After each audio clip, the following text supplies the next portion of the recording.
So next, let us look at what are the various processes that might lead to such production of charges.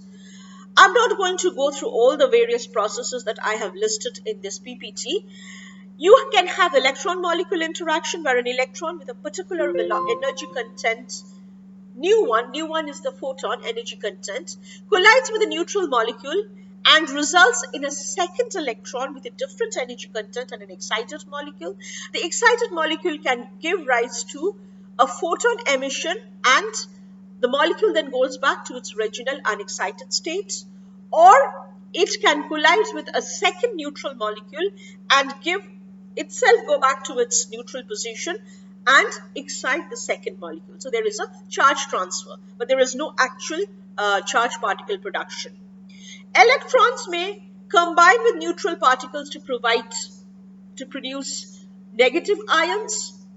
Electrons may collide with neutral molecules to give rise to a second electron with a different energy and still have the one more electron. So you have a multiplication of electrons here with two different energies and a positive ion. So here you have electron retained with a different velocity, a different energy content and ionization.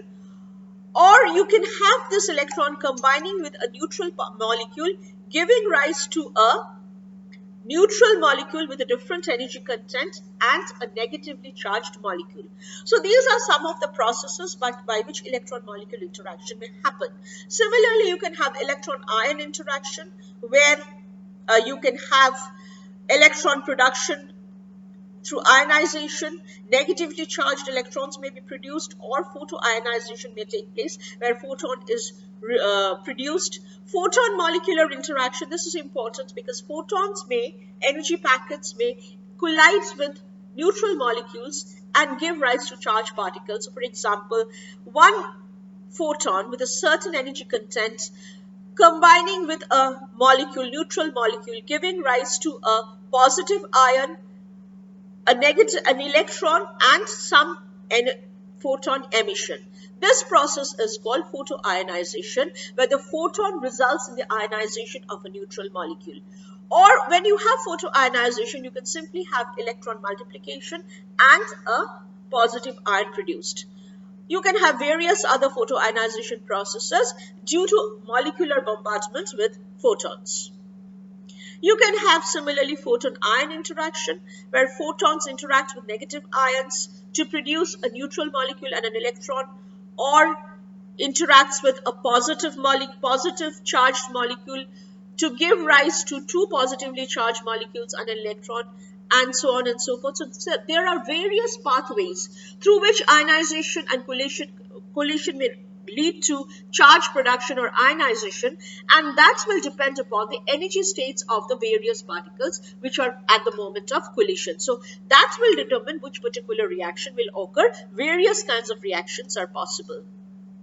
Next, we come to thermal ionization, where energy is provided in the form of thermal energy. So if there is a sufficient increase in gas temperature, the particles will move faster, there will be higher velocities, and as a result there will be more collisions and ionization may take place. So you have a neutral molecule, you provide thermal energy, and you produce an electron and a positively charged ion.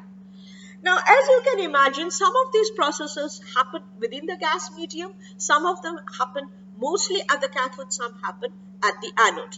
Cathode processes are generally positive ion and excited atom bombardment on the cathode, because under the application of the electric fields, atoms may bombard, or positive ions may be accelerated towards the cathode and may impact the cathode with very high velocities.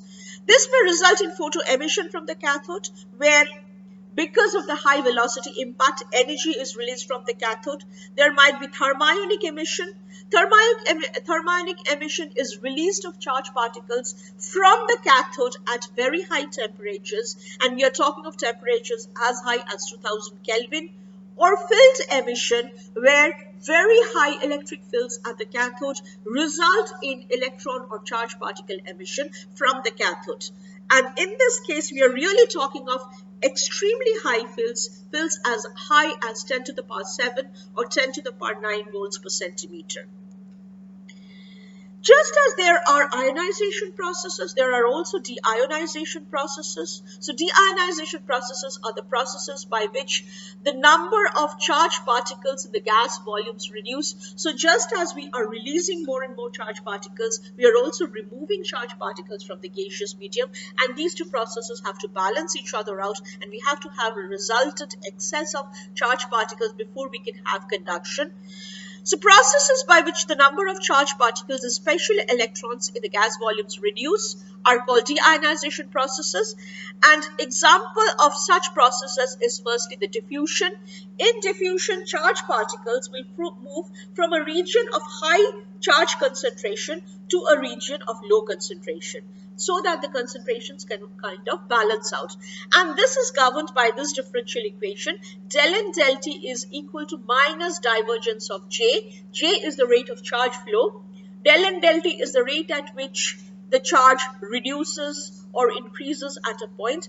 And this is related to the diffusion constant D into del square N, again the Laplacian operator, and N is the density or the concentration of the species, the particular species which is diffusing. Apart from diffusion processes, there are also deionization processes like recombination. When there are positive and negative ions in close proximity, positive and negative ions may recombine to form a neutral atom. So you have M plus B minus giving rise to the neutral Mb, and H nu is the photon that is emitted. Rate of recombination is directly proportional to the concentration of both the positive ions and the negative ions. Of course, we don't have to talk only about negative ions. It also relates to the concentration of electrons. So del N plus 1 del T is equal to del N minus del T is equal to minus rho N plus into N minus. So product of the concentration of the positive species and the negative species, rho is the recombination constant which determines how much recombination will take place. So diffusion and recombination are two processes by which deionization happens, and so as ionization happens, ions are also removed from the volume.